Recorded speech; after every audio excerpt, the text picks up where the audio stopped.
Hello guys आपण केमती अछंती I hope समस्त भल थे। मो ना लिखु मो घर बाराऊ मु ब्लॉग करने को चेष्टा कली कारण मो पाखे किसी काम ना बिल्कुल फ्री अच्छी। आपण भी मो भली जी फ्री अछंती से किसी नुआ करने को चेष्टा करंतु।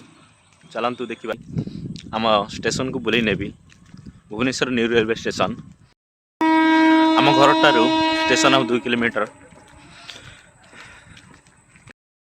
आज तो बहुत टाइम है से आम पाख भुवनेश्वर स्टेशन देखापी चली आसली। अल्प बाट रहा स्टेशन पहुँचवा। मोर फास्ट टाइम आज ब्लॉगिंग करुँची किसी भूल हो आप क्षमा करदे।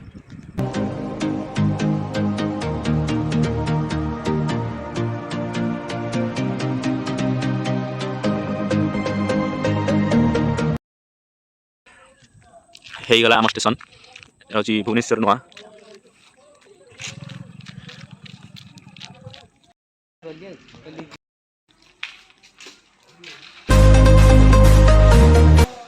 गला भुवनेश्वर एटा हूँ टिकेट काउंटर देखु किंतु कहीं ना टिकेट काउंटर।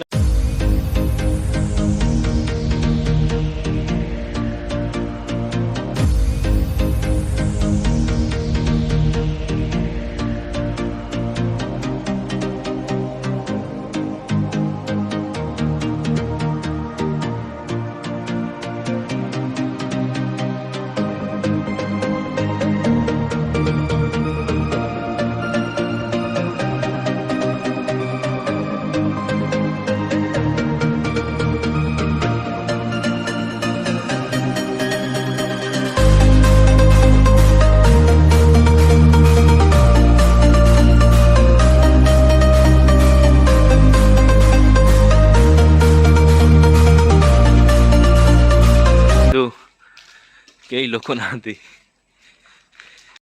स्टेशन डेवलपमेंट हाँपाई आहरी 2-3 वर्ष लगुच।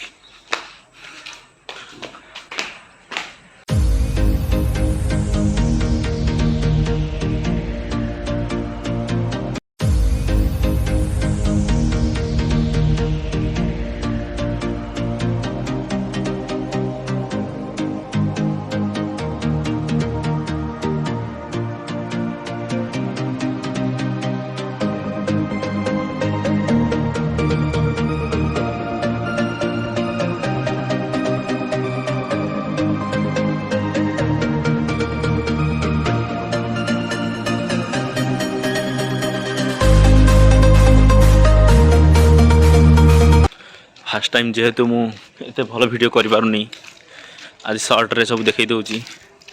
आग को भल प्लेस को जाई देखी आपण को। बहुत लोक देखु सीट रे फांका नहीं। ट्रेन अच्छी लोक ना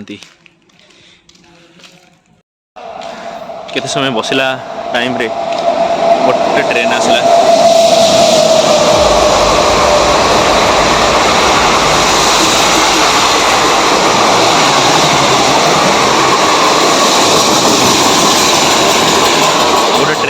रहीबार ना ट्रेन मध्य पलैगला। आम भी एबे घर को पलि जावा। आज तो बहुत टाइम है गलानी से आम पाखरे स्टेशन थिला से गोटे देखईदेली। स्टेशन तो बुलले वीडियो को भल लगी लाइक और सब्सक्राइब करेंगे।